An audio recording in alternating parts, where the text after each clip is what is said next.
Hasil hitung cepat sejumlah lembaga survei menempatkan paslon Prabowo Subianto Gibran Rakabuming Raka unggul dari dua paslon lainnya. Sementara partai dengan perolehan suara terbanyak adalah PDI Perjuangan, disusul Golkar, Gerindra, PKB. Dan sambil menunggu kehitungan resmi KPU, kita punya pertanyaan. Bagaimana langkah politik para partai pendukung selanjutnya? Akan menjadi koalisi atau siap menjadi oposisi? Kita masih bersama dengan Mustafa Narawardaya, Jubir Timnas Anies Mohaimin, Mbak Putri Komarudin, Jubir TKN Prabowo Gibran, dan Pak Karania Dharma Saputra, Deputi Kanal Media TPN Ganjar Mahfud.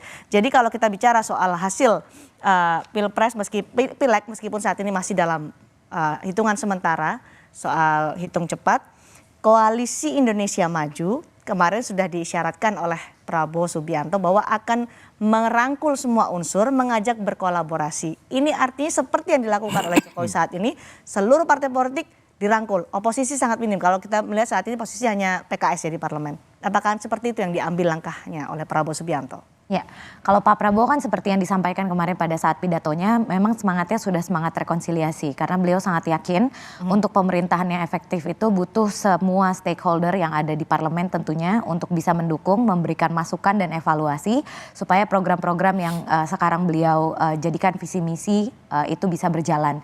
Jadi kalau kita lihat efektivitas dari pemerintahannya Pak Jokowi selama 10 tahun ini dikarenakan memang dukungan di parlemennya itu sangat kuat gitu. Hanya ada satu atau dua kemarin oposisi pada saat Demokrat masih jadi oposisi. Ya. Jadi banyak undang-undang yang produktif diselesaikannya secara relatif tanpa dinamika. Terus anggaran untuk berbagai program pemerintah itu bisa disahkan di DPR secara cepat dan akhirnya bisa sampai ke masyarakat dengan lebih efektif lagi dan targeted tentunya. Jadi tentu karena kemarin Pak Prabowo sudah mengajak paslon 01 dan 03 untuk bergabung, kita akan melihatlah responnya sebenarnya dari partai pengusung 01 dan 03 ini yang sebenarnya juga sekarang masih bersama. Ada di pemerintahannya Pak Jokowi. Kalau kita lihat kan menteri-menterinya masih ada di kabinetnya Pak Jokowi pada hari ini. Kalau komunikasi ya tentu para ketua umum itu selalu berkomunikasi. Ketua umum saya juga pasti berkomunikasi dengan ketua umum partai-partai yang ada di luar koalisi 02. Jadi kita lihatlah dinamika sampai dengan nanti pelantikan di bulan Oktober 2024 ini. Oke, PDI Perjuangan akankah tetap nanti akan memilih menjadi oposisi atau bergabung dengan pemerintah? Suaranya kan tertinggi saat ini. Dihitung cepat Pileg. Ya, saya kebetulan bukan orang PDIP nih Mbak. Tapi mungkin kalau tadi kita dengar dari Mas Hasto sudah menyuarakan kan bahwa PDIP kelihatannya sudah siap untuk kalau memang mengharuskan ada di area oposisi kelihatannya itu akan dilakukan.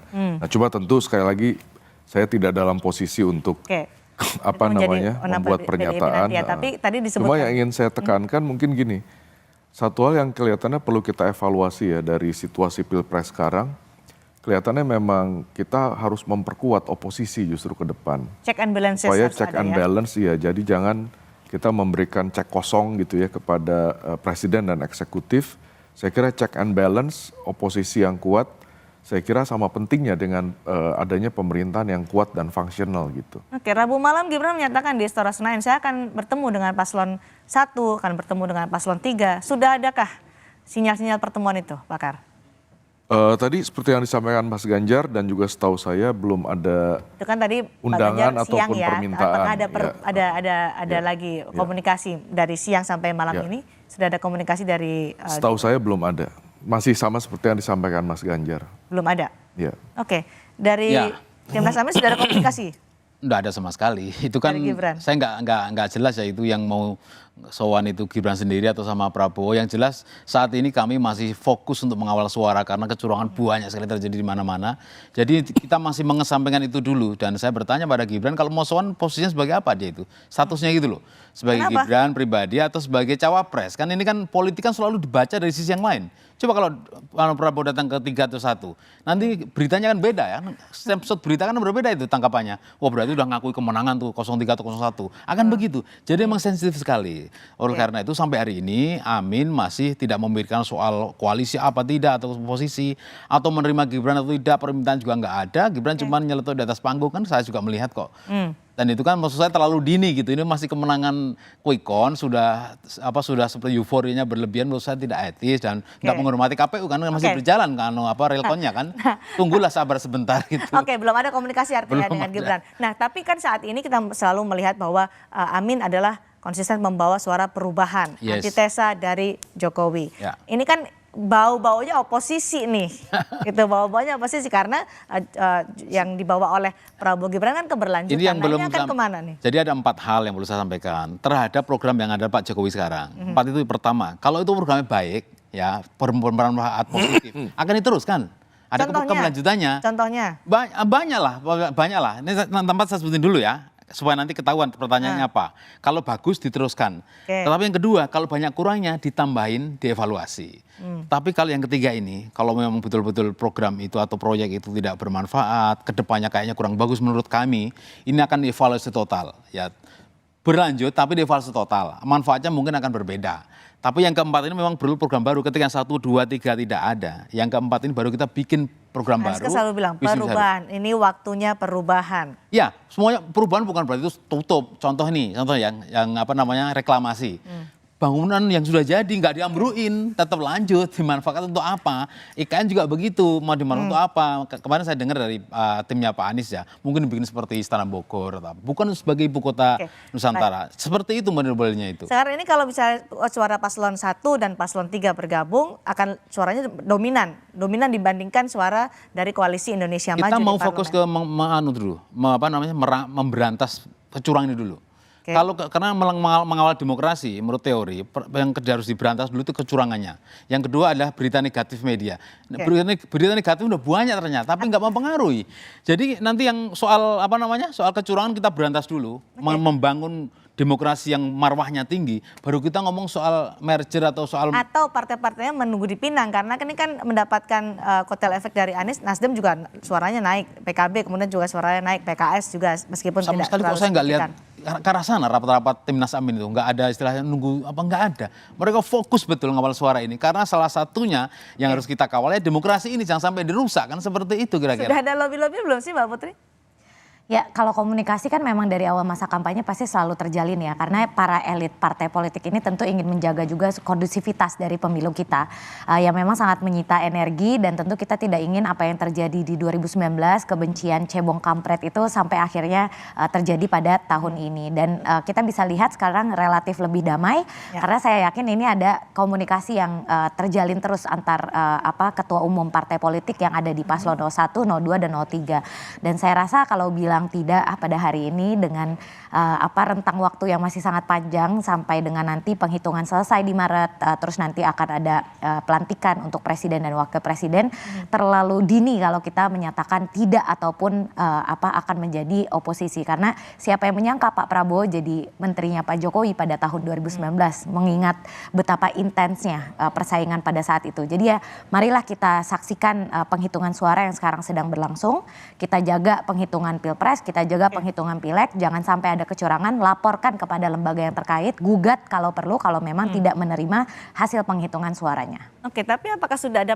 partai-partai yang dibidik untuk nanti bergabung? Karena dari awal ini bahkan menunggu hasil KPU saja belum, tapi sinyalnya sudah diutarakan oleh Prabowo Subianto tadi malam ketika selebrasi, kalau tidak mau dikatakan itu adalah deklarasi, selebrasi keunggulan di quick count, mengajak semua unsur berkolaborasi. Ini kan ajakan yang sudah sangat jelas, terang benderang.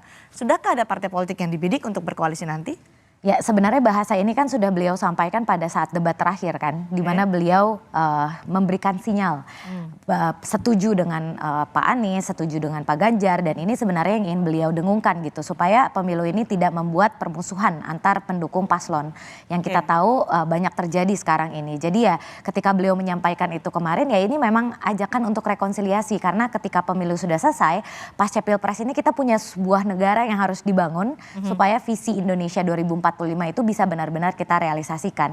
Jadi itu aja sebenarnya intensinya Pak Prabowo kemarin pada saat berpidato. Oke, partai-partai di TPN Ganjar Mahfud sudahkah berbicara untuk merancang-rancang bagaimana arah politik selanjutnya pasca pemilu 2024 ini? Oh enggak, saya kira sama seperti teman dari 01, kami sedang fokus untuk mendata dan menginvestigasi kecurangan. Karena kenapa ya? Saya kira ini kan udah beyond menang atau kalah gitu. Kita tahu bahwa pemilu boleh dilaksanakan, proses formal bisa dilaksanakan, tetapi apakah pemilu ini memiliki legitimasi atau enggak? Itu kan yang jadi persoalan besar. Nah, saya ingin mengingatkan bahwa sejak reformasi, pada waktu Orde Baru kan sama, proses formal dilakukan. Kita punya regular election every 5 years. Tapi at that time, saya kira pemilu itu dirasakan tidak legitimate oleh mayoritas masyarakat karena prosesnya dipaksakan. Pemenang sudah ditentukan sebelum pemilunya dilaksanakan. Setelah reformasi, ini yang saya kira catatan penting. Setelah reformasi dengan berbagai dinamika pemilu yang ada, semua pemilu kita legitimate. Masyarakat pada akhirnya bisa menerima. Nah, itu saya kira menjadi tantangan terbesar pada pemilu presiden kita kali ini. Apakah Pilpres kali ini bisa legitimate atau enggak? Nah, itu yang saya kira menjadi tantangan berat dan karena itulah saya kira niat dari kami di 03, kami ingin betul-betul menginvestigasi, mendata semua laporan-laporan kecurangan dan kejanggalan pemilu yang begitu luar biasa. Tujuannya adalah satu, kita ingin memiliki pemilu bukan hanya selesai secara formal, tetapi dia memiliki legitimasi.